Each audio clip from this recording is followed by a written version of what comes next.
Hey, welcome back to another episode of It's a Football Thing. As always, I'm your host RJ, and I'm joined by my fellow co-hosts and champion mates, Scott the Gooner and Rob the Red Devil. How are we this evening, gents? Very well. Robbie? Yep. I'm good. Hoping everything's going to go all well for the weekend ahead. I'm a bit worried about this cancellation that's been rumoured to be coming. So hopefully we've got our football for the weekend. Well, you're Santa Claus, mate. Maybe you can, for our Christmas wish list, you can drop in some no cancellations going here on in, maybe. That's it. For Christmas, we just want equity. So, all teams either cancel or some have to play or, it's just not fair to make some teams play. Or some teams to get an unfair penalty against them and get sent off, even though it was a clear pull tackle, but all good. Yeah. Everyone's happy. Good evening to Tom joining us. Nice to have you here, Tom, as always. Justin, good evening, Justin. We've got Dieter here. Good morning, Aussie mates. Well, good morning where you are, and as you've said, good evening for us. Nice to have you here, man. It's been great seeing you pop in. David's here. Greetings. Well, man, good on you for being here. It's nice to have you here. Here we go. Tom, with probably the best tweet, a live chat comment I've ever seen. Away for the weekend for the wedding anniversary. He's got the bathrobe and it's football. Where's the wedding anniversary, Tom? Pop it in the chat, mate. That's it. And maybe the name of the missus, Tom, so we can give her a special It's a Football Thing shout out from Santa Rob. Jules is here. Evening, Jules. My favourite imbroglier, the only one that knows football. Martin's here. Evening, Marty. We've got Alex here. Evening, Al. And Jules setting the tone for the night. Yes. RJ, how's our shirt giveaway going, my man? Yeah, it's gone pretty well, Scott. I'm not sure if you have a chance to pop them up on the screen, but if you don't, I can definitely give the update. So in case you've been living under a rock, the IFT crew are giving away a replica retro jersey from a local supplier here in Australia. Been getting a fair bit of traction on that, so thanks to those who have subscribed and are keen to pick themselves up one of these replica retro jerseys. Basically, to cover all of the big clubs in England, Italy, Spain, some other of the top European heavyweights, and even across the world. So if you are interested, we do have the details on our social media profile, but if you can't find any of it, reach out to one of us and we'll be more than happy to give you the link to sign up and get yourself in the chance to win one of these jerseys. The draw will be announced next Tuesday, 21st of December, just in time for you to have a very good Christmas. But like we said, a few days to go. Check it out. But let's get stuck into it. What do you say, boys? Absolutely. And Justin just asking in the chat about the website. Yeah, I think Galazzo are redoing their website at the moment. So that won't affect the prize and all of that. So get amongst it. Rip in. Gentlemen, I'm thinking that the best place for us to start is by looking at some of the more recent results. Mm-hmm. Let's look at Man City. Holy moly. 7-0. Well, it ended 7, didn't it? Yeah. It was 7, mate. We now, and we've kind of trucked along throughout the season, and some people might think I'm being reactionary, but we've gone through this season, and we've kind of said a few times, I see City are just plugging away, doing what they do, looking professional, but they hadn't really buzzed consistently. I'm wondering if this might be the start of something for them because they were phenomenal. Of course, I shifted Bernardo Silva into my fantasy Premier League team and he went off after 45 minutes and was the only one to not get double digits. But Kevin De Bruyne, the whole team were just buzzing. Did you see your Manchester rivals play, Robbie, or the highlights? Yeah, no, I watched the game, man. And look, it was very impressive. City were on their day, mate. That's the City that once they're all ticking and all their gears are running, that's what they look like. What you said about is this the start of them, continuing to hum. Look, City are a good team and City are going to be title contenders, but I don't think that Leeds game was, it didn't make me feel anything different. Like a lot of teams, we smacked them we put 4 past them at the start of the season. They leak goals for fun. They've got a lot of injuries, to be fair. So a team, when you come up at the Etihad against City, and once they're in form, they're just going to go bang, bang, bang. And it got to a point, they scored that many early goals. It was like when we won last year 9-0 against Southampton. Once you're finished and you put your head down, it could be a cricket score, and it was. So, look, credit to City. They actually scored some great goals. I think that was about the fifth goal. The one that De Bruyne put was an absolute rocket. I think that was the pick of the bunch. But, look, it's just City motion in the wheels, I think. RJ, I'm going to chuck up the bottom of the Premier League table at this point. And David, I know he'd still be in here. Would love your thoughts on this. I mentioned earlier on in the season that Bielsa to me is someone who could get the chop. And a few people said there's no chance. But when you look at that table, the teams below them have all marginally improved. I think Norwich have improved. Newcastle will improve after January. Burnley are Burnley. Watford have had some good wins. Is it danger zone time for Leeds now? Is it squeaky bum time or what?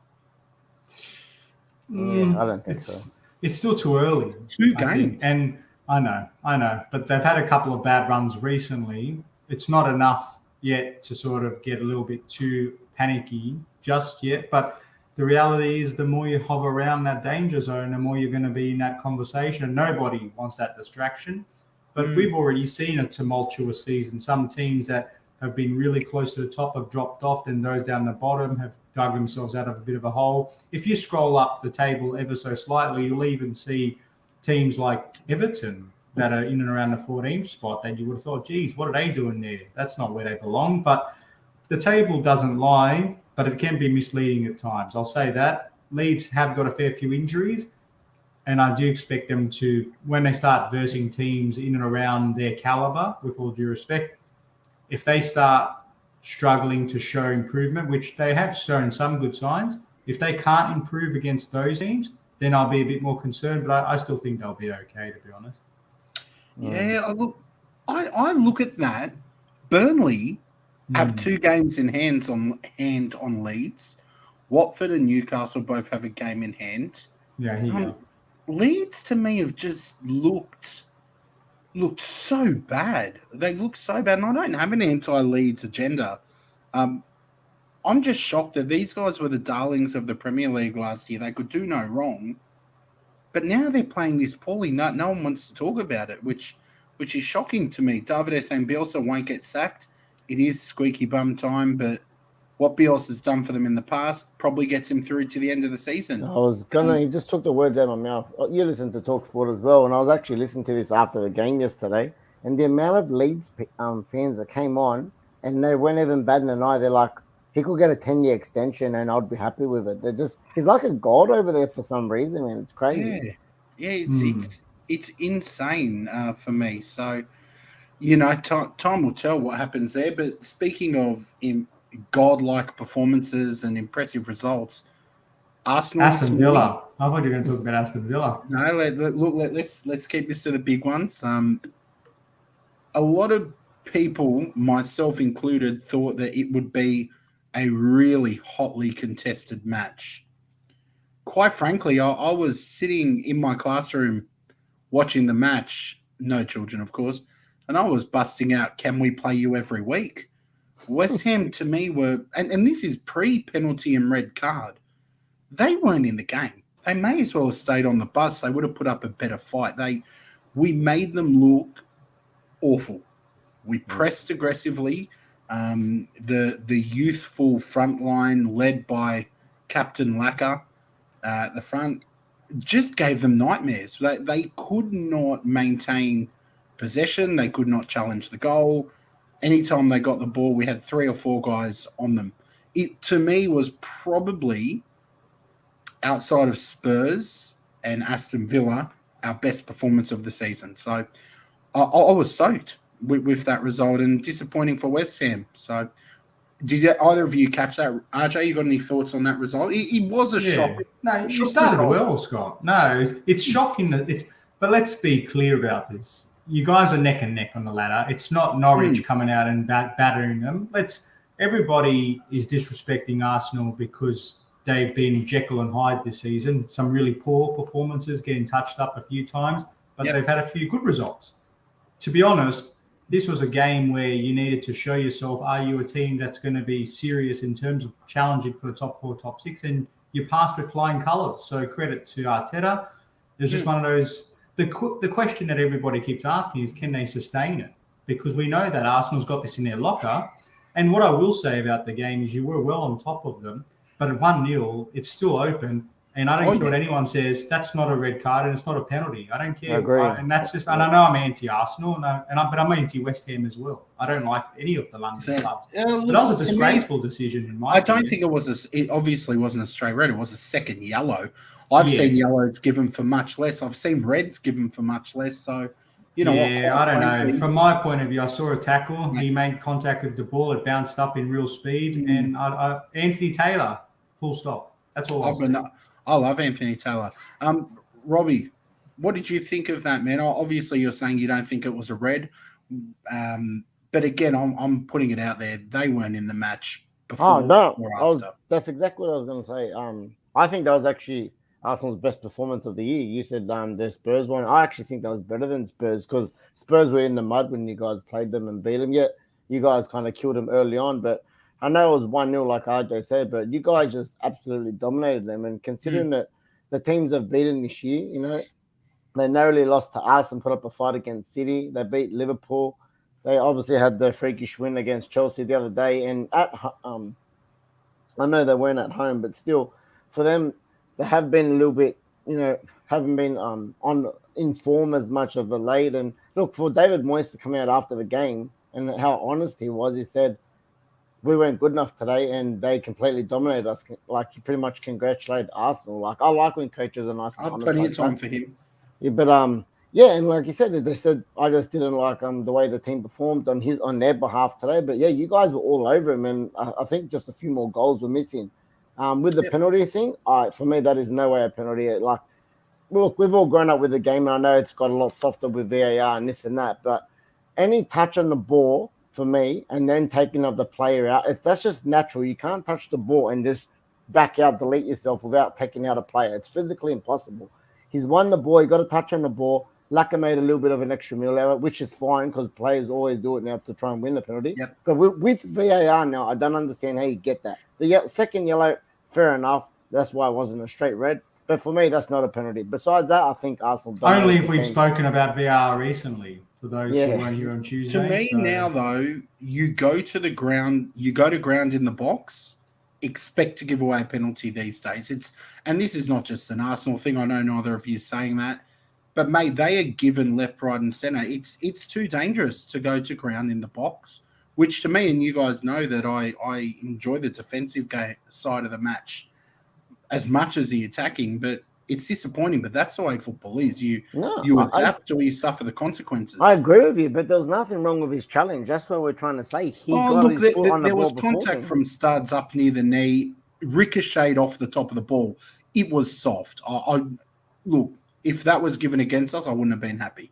I think that's the best. But like you said, just to put a cap on it, Arsenal deserved winners. They were much better, and it would have been misleading. Look, it was a good save too for the penalty, and Martin put up a good comment. West Ham actually had more of a go with 10 players, which is not good enough for a team chasing top 4. So Moyes was honest, but that could be the difference between those that want to be in the top 4 and those that will be in the top 4. But we'll see. We'll see. It's a long and windy old season. I wanted to quickly talk captains, boys. Obviously, we finished our show on Tuesday night, and the news broke that Aubameyang had been stripped of the captaincy. Kind of ironic that we stripped Xhaka of the captaincy to give it to Aubameyang, and now he's stripped Aubameyang of the captaincy to give it to, temporarily, it may seem, a guy who's looking like he'll run down his contract. We can't get it right, but it got me thinking. A, how important is a captain in modern day football? These are the 3 questions for you.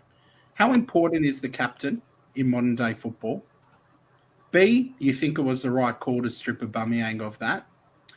And C, I've suggested Aaron Ramsdale is the person that I would love as the next captain. And I've had so many people tell me strikers and goalkeepers shouldn't be the captain. Robbie, I want your thoughts on those 3. Well, the second one, 100% is an easy one. Yes, he definitely should have been stripped of the captaincy for many reasons. But look, you're the Arsenal fan, you know. Look, Yep. I don't know. For me to be commenting on who I think the Arsenal captain is, I don't really think is, I don't know the team well enough. I'm Obviously, talking Aaron, positionally, Robbie. Do you oh, have an issue with goalkeepers being nah, captain? mate. For as an Italian Buffon for like nearly 2 decades between Juventus and Italy, he was captain.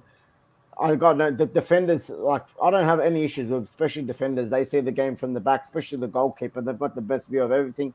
They can shout players out. Obviously, a lot of teams have their best players, like just say Ronaldo for Portugal, like, or you have your Messi for Argentina, which they are leaders because they're like, the best players kind of leader. They lead with their feet kind of thing. But look, for me, I don't really think, like, how many times do you see a good captain in midfield? I don't really think that happens, man. You've seen Vieira, I've seen Roy Keane. I don't really think it depends on the characteristic of the player for me. If you're, mate, I was captain of my team and I was the smallest and I was a left winger and I was captain for years. Why? Because I had the loudest mouth on the pitch. And I would have fought to the death for you, Rob, mate. That's why you're inspirational. I was the smallest guy, but I had the biggest mouth on the pitch, man. I wasn't scared to get up my teammates, and they showed me respect. I showed their respect, and I was the one that used to have to front the referee. So, for me, positions have nothing to do with the captaincy. It's it's the characteristics, mate, for me. And what was the last one? That was it, man. How important is a captain now? How important do you think it is? Because you're talking about your qualities when you were a captain, right? And to me, that's what good leadership is. That's the kind of player who should be a captain, someone vocal, someone who'll get up the teammates and someone who'll get into the opposition. I don't see that with guys, a lot of captains nowadays. It seems to just be the highest paid player. Do you think the role of captain's important anymore, Robbie, or is it just a token you give to the best player on the team? Yeah, look, I think you're quite right there. Put it this way, when we were growing up and go back a decade ago, I think a captain was a real captain. Now, a combination of things is it's made the captain soft, or the captain role has gone soft, or it's not as important anymore. It's just something that you wear on your armband, man. Because how many times do you see during the season it'll get swapped from this player to this player? He doesn't play. Like, there's vice. How many teams now have a captain and they've got 4 vice captains? Like, it's a decoration. Yeah, it is. So, yeah, for me, it's not the same anymore. RJ, I know you saw that comment from Davide in here. He says, captain's the most important player in the lineup. The manager's right. And, man, position on the field shouldn't matter as much as position in the squad dynamics. You work with people, RJ, you work in teams. What are your thoughts generally on the captain situation? I love this stuff. I live for the intangibles. The culture is so important. We bang on about it almost every episode. I agree with Davide. It's the tone from the top, and that it starts with the manager, and the manager needs to have almost a telepathic relationship with the manager, but with the captain, and they essentially almost like connecting the dots. So you've got playing group, manager, captain in the middle. That needs to be the one that connects the two together and keeps everybody in harmony. And I understand people might think it's just a nice fancy little armband they wear, or it's a little C in terms of the lineup.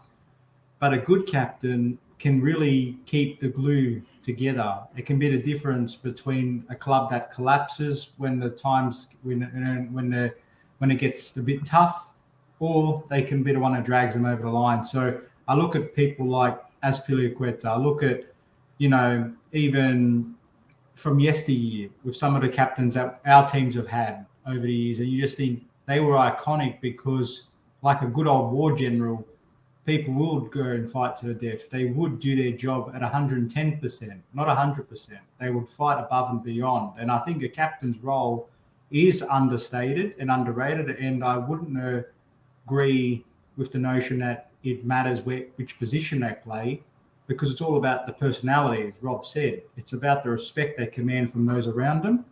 And I'm not necessarily sure I agree that a captain has to be the one with the loudest voice and the most vocal, because for me, leadership's a behavior, not a title. And sometimes the best leaders are the ones that do their talking through their actions. I can be the loudest person in a room, but if I'm the one not tracking back an 80-meter run, or if I'm half-assing it, I can be the loudest there, but no one's going to respect me. I need to do my leading through my talk, through my actions. So there is no one-size-fits-all for what a good captain looks like. But what is clear is when you have a bad captain versus a good captain, you'll generally see a very strong positive correlation with teams that fail and those that don't. Absolutely. All right, boys. We might move on and do some of the predictions, and we wanted to have a look at the FIFA Pro 11 as well. Before we do predictions, it's important to acknowledge that obviously London's coming into their proper winter. Things are getting a little bit precarious over there. We've seen some fixtures postponed. The table, you're starting to see those gaps where teams have played 2 more than others or 3 more. Before we do our predictions, any thoughts on the way things are looking? Are you predicting that we'll have some kind of freeze to the season? Thomas Frank has called for a week off to just give everyone a week to kind of sit back and isolate. Quick thoughts on that? Do you think it'll have a big impact, or do you think we just need to put health and safety first, Robbie? Look, it's hard, man, because we're on the other side of the world, and we've also, we love our football. We've got a bit of selfishness to us. For me, I honestly think the game must go on. Obviously, following as much protocols and try to keep it as safe as possible. But you can't just. I understand, what he's saying. Stop the game for a week. Everyone will isolate, and it's going to just, in the head, it sounds like it's going to disappear. But in 2 weeks' time, if one person gets it again and it starts spreading again, what are you going to do? Stop every second week? You're going to have to call off a season if they're going to continue like that. Look, I think most teams, obviously, especially the big ones, have larger squads. But for me, I think they're going to have to the show must kind of go on. And if you got to dig into your younger players and your academy players to field, 11 and even a few subs, so I think it's 14 you have to be able to field. I think they just got to do whatever it's going to be. And everyone's going to be in the same boat. No one's going to be in a more disadvantage. Obviously, a little bit more, a little bit advantage for the teams that have the bigger squads. But we can't keep stopping, because if it goes 2, 3, 4 times stoppages for a week, you're just going to run out of calendar space. Spot on. And we've got a comment here from Glenn. Glenn, welcome to the channel. Haven't seen you before. Please make sure you sub. We like to have as many different people here as possible. And Glenn saying, with all due respect, what's a week off going to do anyway when quarantine duration's 10 days? 100%. Look, makes sense. I mean, there have been arguments for a winter break in the EPL for many years. I would probably say just shut it down for 2 weeks. Right now, let players be with their families. But on the flip side, money and television deals, I think the show must go on as well. So, but I'd have no issues if they gave these players 2 weeks to be with their families at home. RJ, quick thoughts before we start predictions? No, nothing to add really. It's the tension. We want the show to go on, but they've got that whole chestnut of you've got to balance people's safety, because that's number one priority. So how do you strike the right balance? It's a difficult one, and I'm sure they're working with the right authorities, but there is no silver bullet here that's going to solve all the problems. There's going to be winners and losers here, and let's just hope that the winners slightly edge the losers in this case. Yep, absolutely. I agree. Right. Let's kick on, boys. Let's do these predictions. We have a lot to predict, so we are going to make a good effort to get through them really quick. Leicester and Spurs in the morning. I'm going to start. I think Tottenham will take this 2-1. RJ? Well, No, I'm going to disagree with you on that one. I think it's going to be the other way around, actually. Going 2-1 for Leicester. Interesting. This What is a about hard you? one. Look, just quickly, I know we're not dragging. I don't know how Spurs, what they're going to line up, how many players are available, and how their training schedule's been. They're the ones that had the 2 weeks off kind of thing. Hard game, really good game. I'm tuning into this one. I'm going to sit on the fence. I'm going to go 1-1. Just I don't know the situation. Interesting. Let's bounce to your boys, RJ. Chelsea hosting Everton at the Bridge. What's going to happen? Let's hope it's a repeat of March 2020, 4-0. The half-turn Prince, Mason Mount with another cracker. But don't quite see it being as emphatic as that. But I think we will get the job done here. I'll lock in 2-0 to the Chelsea. Robbie? 3-0. I'm Chelsea? going... Yeah. Robbie? Yeah, 3. To the Better be, pensioners. mate.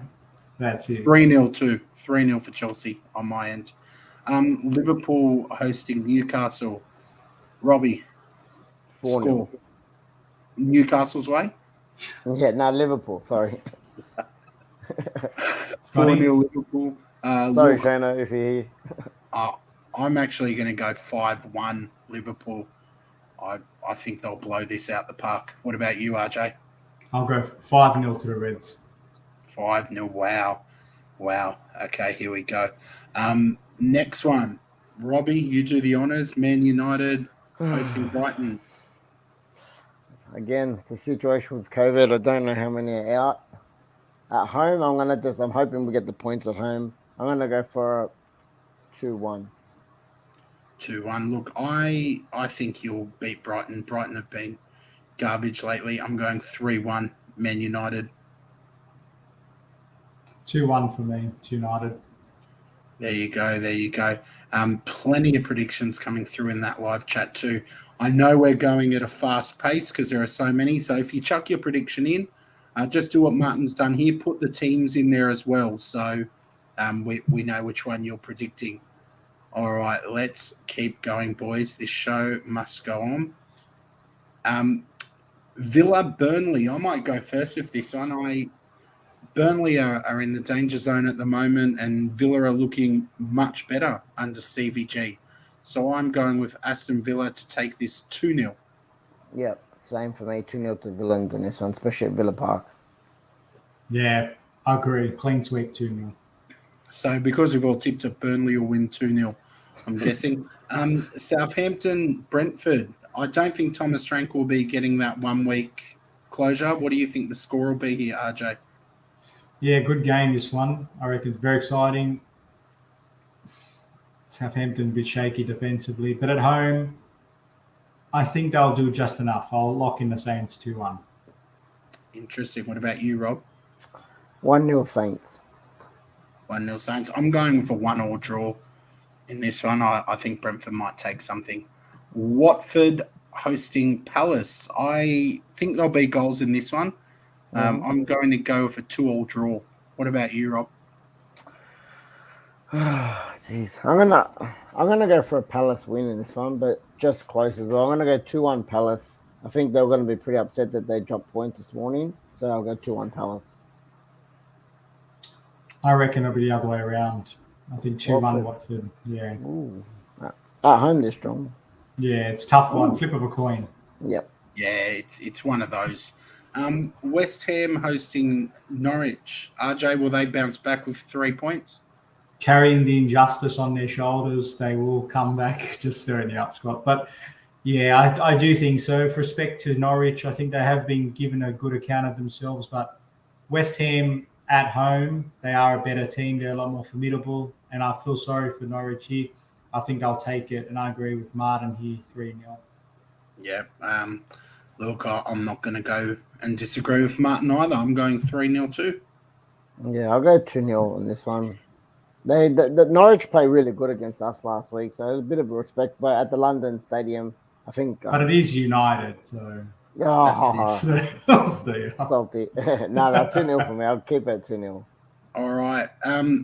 Wish Davide was here. I'm not sure if he's still here. Leeds, Arsenal. We are buzzing. They are in the mud. I am going to go with 4-1 to the Arsenal. Wow. What about you, RJ? Is the game at 7? They're up for Davide. Well, at 7. But yeah, bad joke. No, look, Arsenal, they're getting too excited here, but they're going to be buzzing, I've got to say. I reckon I'll take this 3-1 to Arsenal. Yeah, 2-0 Arsenal. They've been keeping clean sheets, mate. I've got them in my fantasy, so I'll 2-0 Arsenal. Martin, mate. Yeah, that's surely a wind-up. David is saying Leeds turn it around 3-2. Mate, that'd be nice. If you add both those numbers together, that's probably how many goals we're going to put past you. 5. Let's keep going. Everton, Lester. Robbie, your thoughts? I just don't like Everton at the moment. So I'm going to go for a Leicester win here. I'm going to go for a 2-0 Leicester win away. Arch? Yeah, Everton's going to be soul destroyed after the Blues batter them. So let's go with Leicester. Will they concede? Probably. Sloppy goal. Damari Gray, I can see. I reckon 2-1 Leicester. I'm copying you. I'm going to copy you. Wolves, Chelsea, RJ. Good game, this one. Mhm. Tougher. Kante's back. Let's hope he stays fit. Chalobah as well. Wolves have been, they caused the destruction of Frank Lampard's reign last season. I'll never forget it. But let's go with Chelsea to take this one out. It's 2-1. I'm going to go. Robbie? Yeah, I'm going to go Chelsea to edge this 1-0 late goal. Yeah, I'm thinking Chelsea to take it. I'm going to go with 2-0. I think Wolves, I was listening today, Wolves are considered 14 goals all season, man. It's pretty decent for a club. They don't. Yeah, it's he's a normally good like manager. a That large. Yeah. They keep it tight at the back. Even when they do lose, it's not normally by much. We got 2 more to get through. We are doing an amazing madness with these predictions. I might start first. Newcastle, Man City. Oh boy, when Man City have those big results, they don't go into their shell the following week. I think they're going to inflict pain on Newcastle. I might go with 4-0. I'll be kind. That's me being nice. 4-0. Robbie? Yeah, I'll match it 4-0 as well. No, you guys are being too generous. 5-0 to the Citizens. And just quickly, I want to do a bit of a shout out to Sergio Aguero. Shame that he's had to force retire for his heart-induced injury, but what a career. Robbie, I'm sure, has a very splendid moment of his in particular. But I know he's burnt us. He's burnt us many times, but he was a top-quality striker, one of the very best in the Premier League. One of the greats in the Premier League, man. He'll go down as one of the greats in the Premier League. Sometimes a player's that good that you just put rivalry aside and you take your Christmas hat off to them and you say, champion player.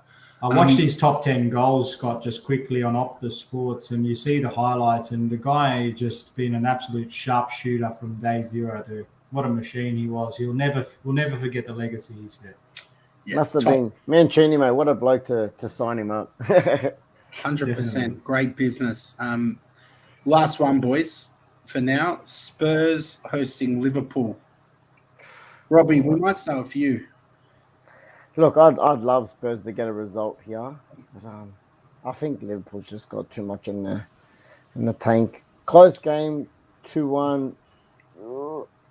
2-1 Liverpool. I'd love to see them drop points, but I think they got too much, and they're going to get as much points before this January for the African Cup of Nations if it goes ahead. Yeah, and this is a good shout by Jim in the live chat. Welcome, Jim. Nice to have you here, man. Hello, Jim. Really enjoyed that goal versus QPR. Yeah, another one. Rob didn't enjoy it that much. Thanks for the reminder. Jim, I know we don't get to see you in here too often, but mate, you're welcome anytime if you're going to put Rob in the mud. Anytime. Spurs 2-1 from Alex. Spurs 1-0 from Martin. Wow, they've had their happy pills today. Those two are in the festive spirit, all right. I don't see anything other than a Liverpool win. I think they're going to burst Conte's bubble and go 3-1. I think it's, you know what, I actually think it could be a 0-0, to be honest. I think this could be a super frustration match. This has got Chelsea City with Conte written all over it when we basically just were passengers and just frustrated them. So I can very much see something like that happening. Yeah, spot on. Boys, those are our predictions. I hope Dan's written them all down. I know he'll go back and watch. He always does. He's a good man. Let's quickly acknowledge this before doing some quick fires. We're here for a good time, not a long time. The FIFA Pro World 11. Let me just enlarge that a touch. Of course, it's a picture of Messi, who hasn't... Number 7. Just call him number 7, mate. Hasn't been able to score in the French league, but is the poster boy for this World 11. General thoughts on this squad, Robbie? Just general thoughts. Look, it's not bad when you look at it. For me, the first person I think that shouldn't be there is Neymar. I don't know how he's there. And I think Salah, where's Salah? I think that's the big one. Where's Salah? Considering a week ago we were talking about him possibly, should be in the Ballon d'Or race and one of the best players in the world. Well, he is the most formed player in the world at the moment. For him not to make that out of all them, for me, he's definitely over Neymar by miles, miles and miles at the moment. But that's the big one that stands out straight away for me. Neymar out and Salah in. But yeah, there's some good names on there, man. I think it's a combination of international tournaments, obviously club tournaments, a combination of everything. To me, I look at that and my head rings popularity contest. Same as the Ballon d'Or fraud award. I look at Neymar being there. I'm like, what's the guy done? I mean, he's got the cool hairdo, the tattoos, he's got the techers. But he doesn't even do much anymore. He doesn't do anything really anymore. He's injured half the time, and when he's not injured, he's celebrating his sister's birthday. So he doesn't do much footballing wise anymore. I mean, we gave Messi a Ballon d'Or for winning in the Copper, which is to me the same as all age down at Fairfield. He got a Ballon d'Or for that. Neymar didn't do anything. He couldn't lead Brazil to glory in the Fairfield over 35s Cup. So I don't understand how he's in there and Mo Salah's not, because to me, Mo Salah is clear of all the others, best player in the world at this point in time, and probably has been for the last 6 months, I would say. RJ, obviously you're a big Messi fanboy. You'd be happy. Yeah, so let me just read you some facts that what he did win. So he won the Copa del Rey, won the Copa America. Individually speaking, he was the Liga top scorer, Copa America top scorer, top assister, and player of the tournament. And he got more assists on target, big chances, blah, assists blah, blah. on target, that's a new one. Okay. Yeah, so it's not bad for someone that's not a striker. But anyway, he only played good in one tournament apparently. So forget all that to the side. And his Champions League displays have been good this season. Copa del Rey is a juggernaut competition. I mean, that's probably the equivalent of Fairfield Division 4. I used to play. If I was playing Copa, I would have taken all of those accolades from him. But the German Cup's a lot more strong, I'm sure. But anyhow, let's focus on this list. Let's focus on number 7 on the screen. So he deserves to be there, obviously. I agree with Rob. Neymar, no, doesn't deserve to be there. I'd argue Dani Alves as well as a suspect one. I was just about to ask you guys. Surely this has got to be like from the last year, like calendar year or something, because Dani Alves was over his career great player. But if you're looking in the last season, I think he was playing at Brazil. Obviously now he just got signed for like a Euro at Barca because they're dying for someone like him. But no one's even heard of Dani Alves in the last year. So I agree with that one. I think the keepers are well picked. I think that makes sense. Mendy's been great, won the Champions League. Donnarumma's been amazing for a while, plus won Euros, and Alisson's Alisson. So I think the goalkeepers are spot on. But yeah, this is a good shout from Glenn about Rudiger as well. You talk about Salah being excluded from the list. He's been in hot form since, and he was the catalyst for our Champions League run as well. And where's Thiago Silva? Again, someone who's been absolutely on fire. Yeah, I like the defenders. Yeah, I know. What are you laughing about, Scott? Is it because where's Ramsdale? Played 4 good games his whole life. I reckon even Jordi Alba is pretty lucky to get in there, to be honest. Again, that's a good one. A big, great career, but in the last year, Barca's been in the mud. He wasn't too bad in the Euros. Obviously, the older one in the Spain squad, but not to be one of the best in the world kind of thing. I'd put Robertson in front of him at the moment. I agree. Yeah. Even Chilwell, I'd put Chilwell in front of him at the moment.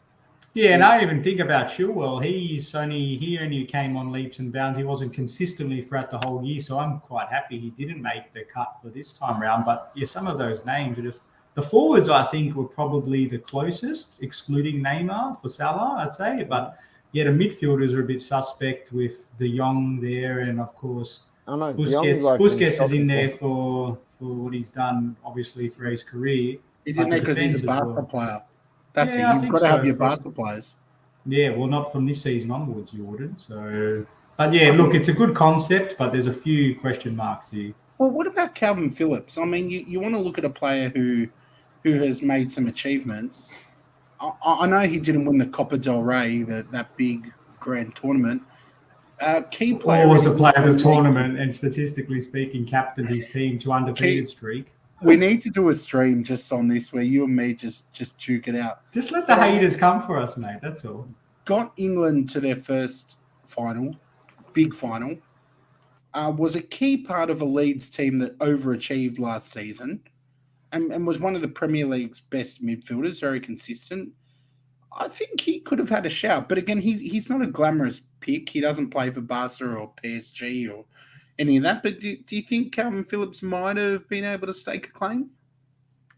Good, consistent play, man. But again, just like the Ballon d'Or, I don't know what you have to tick off the list to be in this, man. Like I said, we've just picked out about 2 or 3 suspect players that over their career they probably deserve it, but definitely in the last 12 months, I don't even know how they got there. So yeah, I don't know.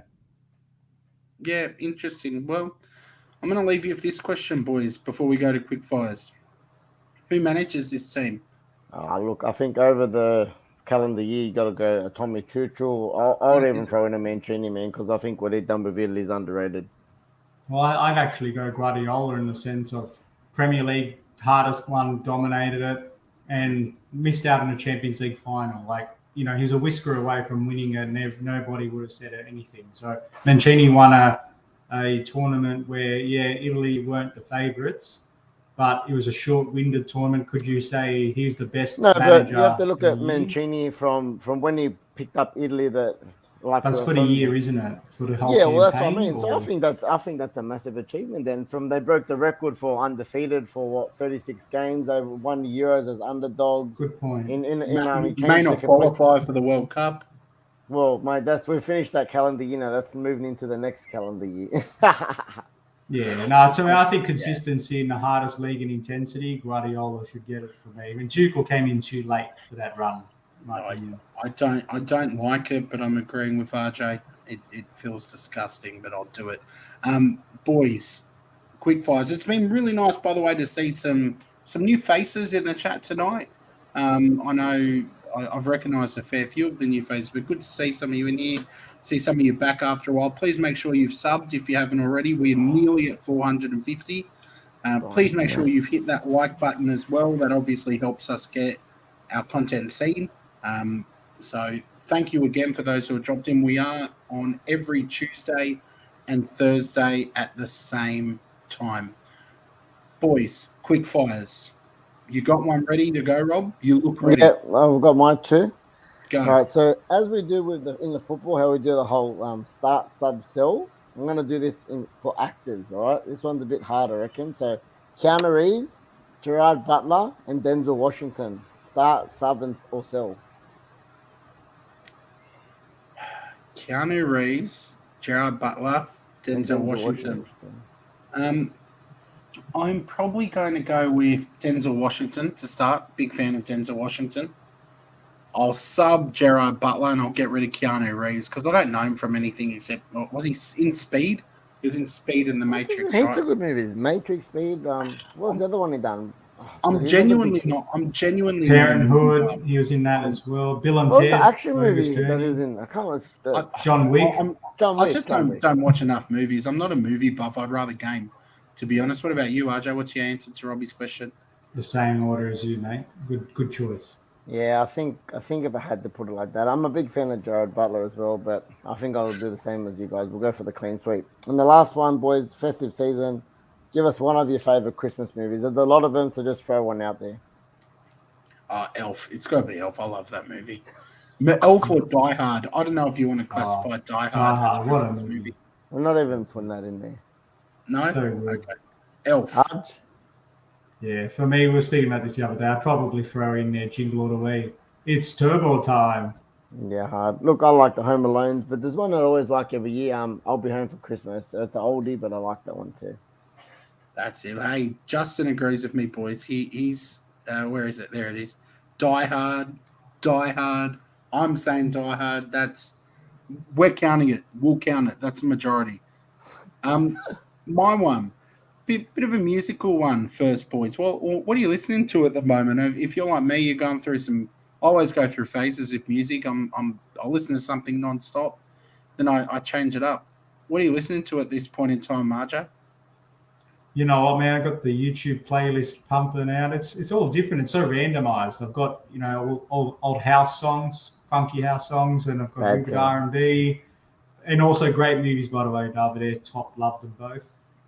You know what? But old school. I've got a lot of old school stuff, like a bit of Elton John, a bit of rock music, a bit of Mark Cohen, all these guys. Just something simple. Keep going through the list. Yeah, What look, about you, Robbie? I'm pretty much the same. I love Techno. my old school R&Bs and stuff like that, bit of trance. But at the moment, I'm actually one of the boys at work. I think on Spotify, you can make your own kind of playlist. He's got about 1,000 songs in there, so sometimes I just put him in there, put his playlist on. It's mainly R&B, but every now and then I like listening to the saxophone, but like to the like people do them to like all the new school kind of music and like all the dance music, but it's just a saxophone, kind of like instrumental. I like listening to that as well. All right, all right. For me, I've been listening to a new album by Bruno Mars and Anderson .Paak. It's a Silk Sonic album. It's got some pretty cool vibes. So I've had that on repeat in my car for the last couple of weeks, which has been good fun. Next one though, boys. If you had a time machine and you could only go back in time, not forwards. You could go back in time and live in another era. How far back would you go? Where would you go to? If I'm going to be honest, I'd probably go back to just from the start again, man. I loved that I was born in 89. We got to enjoy all the good stuff with the 90s. We've seen some great football, seen some great movies. We weren't as soft as these days. So I'll just go back to start all over again. Okay. All right. What about you, Arj? Robbie does make a good point. Are you talking about just to fly back in our current age or when you were born? Yeah, right now at your current age, you got to go back and live. Tom will go back to the 90s. Yeah, that's when Manchester United were a good team, Tom. So I don't blame you. And enjoy the anniversary, man. Enjoy the rest of the anniversary. You've missed it a few decades there, but anyway. It's a football thing. Boys are there, wishing you a very, very happy anniversary. Definitely. For me, I'd lock in the 90s also. Great era. Great music, great shows. It's all happening. Great everything. It was, man. I reckon we're the best of the best, man. After all the centuries and stuff, I reckon we got right in the best time. Okay. All right. Well, you two are both pretty boring. But very boring, to be honest. I would probably go. I'm going to go medieval. I could see myself as Sir Borg. I could see myself being a knight. So like a Viking or like a Saxon type thing? No, I'm talking like the Tudors around that time. And King Henry VIII, wasn't it? I wouldn't mind living in his court. I'd hang out with him. With no internet. Die, mate. I was going to say no internet or gaming for Borg.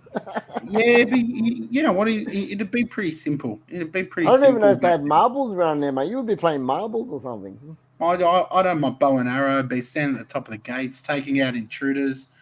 I'd be a knight. I'd have all the dames in love with me. I'd do some jousting, Mate, I would love to. I would love to go back. So all I heard from that is you'd be sitting there and just eating. That's all I heard. Just playing on his own, something he probably does a fair bit. You know what? Back then as well, more robust people were respected because it was a sign of wealth.